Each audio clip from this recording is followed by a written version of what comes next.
கிட்டத்தட்ட 150 அடி உயரத்தில் இருக்குங்க அந்த முகம். அது ஒரு லிஃப்ட் வசதி, பெரிய ஒரு பொருட்செலவு உள்ளத லிஃப்ட் வசதி ஒன்று செய்து அந்த வேலுக்குள்ளர் வேல் இருக்கு. அந்த வேல் அபிஷேகம் பக்தர்கள் பண்ணலாம் எளிமையா. கிட்டத்தட்ட ஒரு 25 to 30 பேர் அந்த லிஃப்ட்ல மேல போய் முருகன் முகம், அந்த வேல் எல்லாம் ரொம்ப அருகாமையை பார்க்கலாம். அங்க பத்துமலையில இந்த படியில ஏறும்போது இந்த முருகனை ஓரளவுக்கு பார்க்கலாம். ஏன்னா 272 படிங்க அது. அதை பார்க்கும்போது பார்க்கலாம். ஆனா அதை விட இன்னும் அது அழகை ஒரு 10 அடி தூரத்துல பார்ப்பதற்கு மிகவும் அது அவருடைய சொந்த முயற்சிங்க. அது கொஞ்சம் சிரமமான பணி. அந்த பணியை மிக அழகாக செய்திருக்காங்க. அதை வேல் பிடிச்சி இடுப்புல கை வச்சிருக்குங்க. இங்க ஆசீர்வாதம் பண்ணதுங்க. ஒரு கையில வேல் பிடிச்சிருக்குங்க. வேலைப்பாடுகள் கொஞ்சம் நிறைய மாறி இருக்கும். ஏன்னா அவங்க எல்லாமே கொஞ்சம் மலேசியா முருகன் மாதிரி இருக்கணும். பட் கொஞ்சம் நிறைய மாற்றங்களோட கேட்டாங்க. அந்த என்ன மாற்றங்கள்ங்கிறது, உடல்ல தங்க கவசம் மாதிரி போட்டிருப்போம்.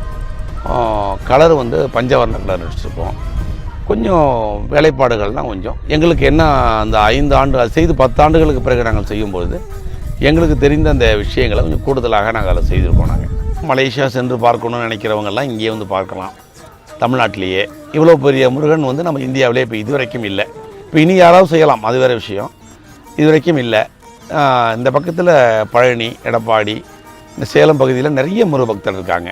அவங்களுக்கு இது ஒரு மிகப்பெரிய ஒரு வரப்பிரசாதம். இது எல்லோரும் வருவார்கள். இதில் முருகபக்தர் மட்டுமல்ல, சிவபக்தர்கள், இந்துக்கள் எல்லாருமே வருவாங்க.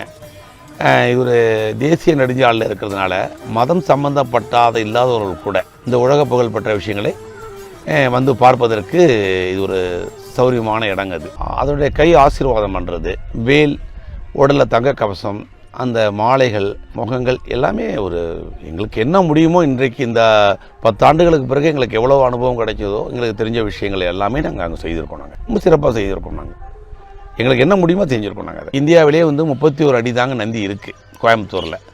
அதை விட கொஞ்சம் கூடுதலாக இருக்கணும்னு சொல்லி அந்த பணிகளை இப்போ துவங்கி செய்துக்கிட்டு இருக்கோம். ஒரு 6 மாத காலமாக. உலகிலே மிகப்பெரிய அதிகார நந்தி இது தாங்க.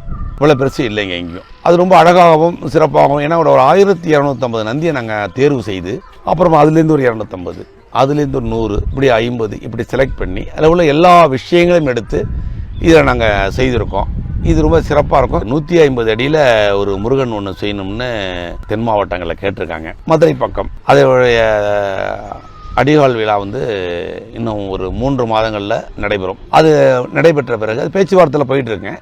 நடைபெற்ற பிறகு தாங்களுக்கு நான் சொல்கிறேன். நான் ஒரு 100-150 இல்லை, இதான் மலேசியா முருகன் மாதிரியே ஒரு உயரமாக இதுக்கு சமமாக இல்லை கொஞ்சம் கூடுதலாகவோ அவங்க இன்னும் முடிவு பண்ணல. இன்னும் ஒரு பெருசாக முருகன் ஒன்று செய்கிறதுக்கு திட்டமிட்டு இருக்காங்க.